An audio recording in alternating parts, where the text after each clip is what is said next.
Megamind was actually a very deeply thought out and intricately made film, despite many being quick to write it off as a goofy kids comedy. Because as I've gone into in countless videos at this point, the movie actually holds up very well under scrutiny, with things the viewer might not notice at first glance perfectly setting up and showing why certain events play out the way they do, from characters to dialogue to seemingly meaningless props. But perhaps one of the most notable examples of just how well thought out this movie was naturally comes from the character of Titan, and specifically his costume. And today, I'd like to take a closer look at Titan's superhero wardrobe and why it perfectly suits his character. And like I note in every other video on this character, there will be major spoilers ahead, so if you've never seen Megamind before, don't proceed with this video.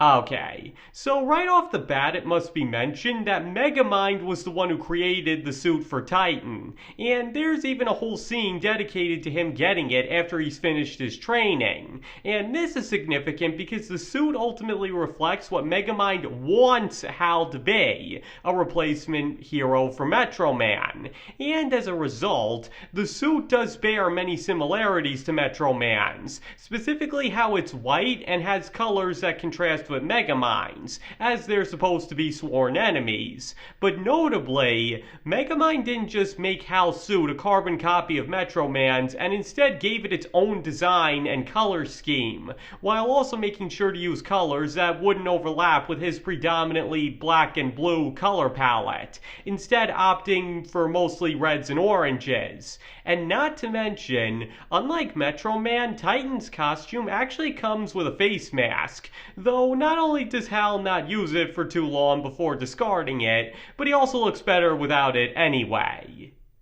So as I just noted, considering who was actually behind the look of the costume, its design makes perfect sense, because as everybody knows, Megamind holds the presentation aspect of his hero-villain dynamic in only the highest regard, so it's basically a given that he'd put a lot of thought into how his rival would look to make for the most ideal contrast, because as I already stressed in countless other videos, Megamind views being a supervillain as a game and only plays the role of a villain on the most superficial level. So as a result, stuff like how his rival's costume looks would naturally be very important to him, as well as why he would be the one to give it to Hal in the first place. Because as I noted in my video on the dehydration gun, which you can find a link in the description to, everything about Hal becoming a hero came directly from Megamind, even if he didn't know that until later on. But this attention to detail isn't just skin deep either,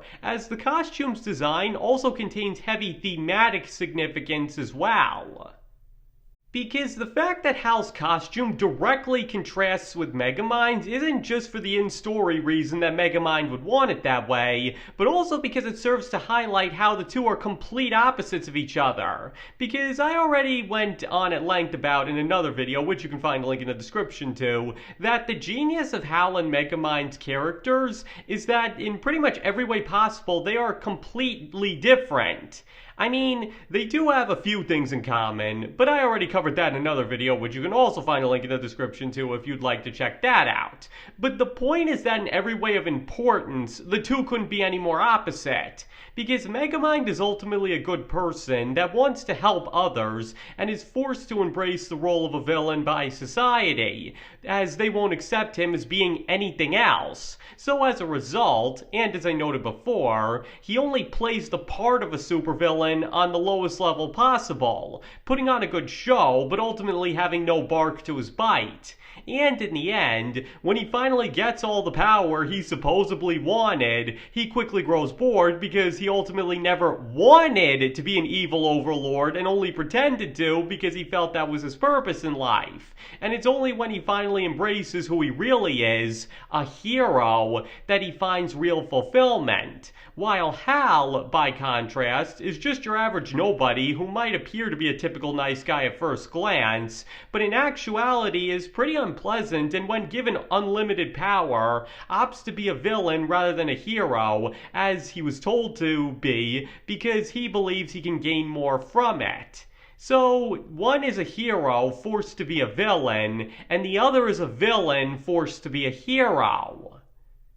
And what particularly highlights this contrast is how Megamind reacts with complete horror to Hal going off the deep end, exactly how any person with morals would, only further showing that for all of his attempts to present himself as a dreaded villain, he was always a good person deep down who'd never hurt a fly and was just desperately longing for a purpose. While on the flip side, and as I've gone over seemingly 100 times, Hal is shown with his very first lines to shun morals and ultimately prioritizes himself over everyone else. So as a result, it makes complete sense that once he has the powers of a god and the girl he was after rejects him, he'd ultimately want to be a villain because he stands nothing to gain from being a hero, as he lacks Megamind's inner goodness to see the value in helping people. Now, as I've dedicated a dozen videos to discussing, just how good or evil Hal was before he became Titan is ultimately irrelevant here,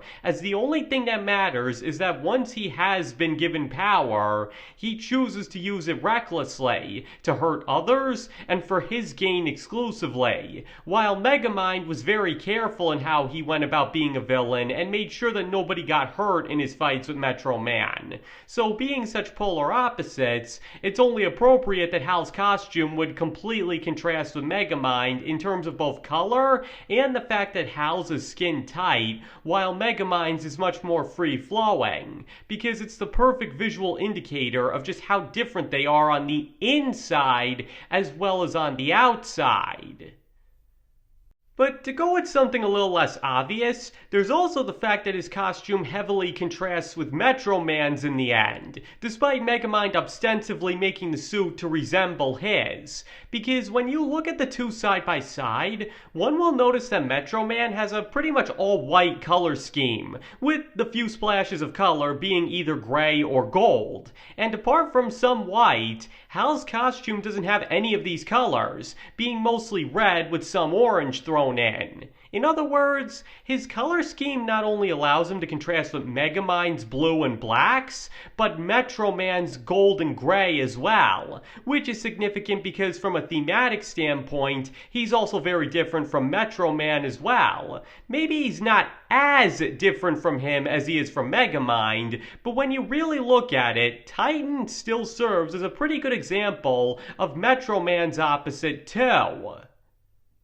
Because let's face it, Metro Man is not the hero that Metro City makes him out to be, but he's also not nearly as bad as Megamind initially thinks he is. Because while he is shown to be selfish and craves recognition, that doesn't change the fact that he could have easily taken over the city, as Hal's rampage perfectly demonstrates, and enslaved the populace to his will. But in the end, he just uses his powers to show off and make himself out to be the virtuous hero to Megamind's villain. And again, that may not make him a great person, but he clearly had boundaries that he wasn't willing to cross and was just fine with simply using his powers to get attention. And that's not even getting into the fact that once he matures, he sees just how unfulfilling this petty game with his school rival has become and decides to break them both out of the cycle that society has forced them into so that they can both move on with their lives and actually do what they want to do with them.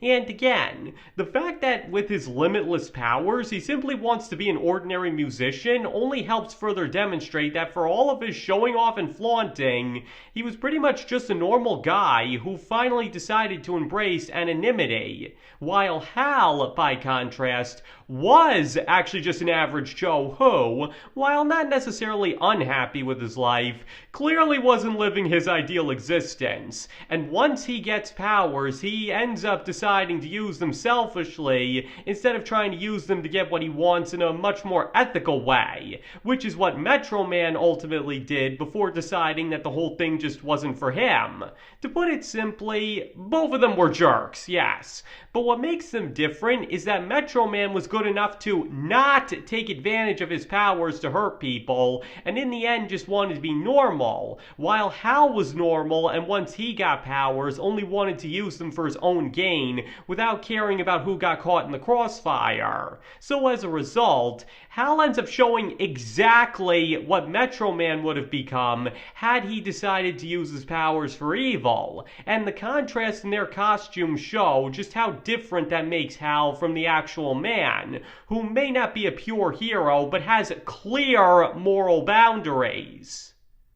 And speaking of that, there's also what the costume ends up saying for Hal himself, because simply put, the flames on his suit might seem like a bizarre choice at first, but they honestly couldn't be any more appropriate for him, as they perfectly reflect his awful temper. Because while Hal may seem like just your average unpleasant coward at first, he's clearly shown to have some anger issues, and when his powers allow him to do anything he wants without fear of consequences, it isn't long before the full extent of his violent temper comes to the surface, and once it does, it is not pretty for anyone involved. Really, those flames paint a disturbingly accurate picture of what exactly is raging inside Hal once he's been fully corrupted by his powers, and even their placement of seemingly coming out of his chest and spreading out only adds to it. And there's also the fact that they simply help make him look more intimidating once he's turned to villainy, especially because he actually has heat vision that can burn things just as easily as fire.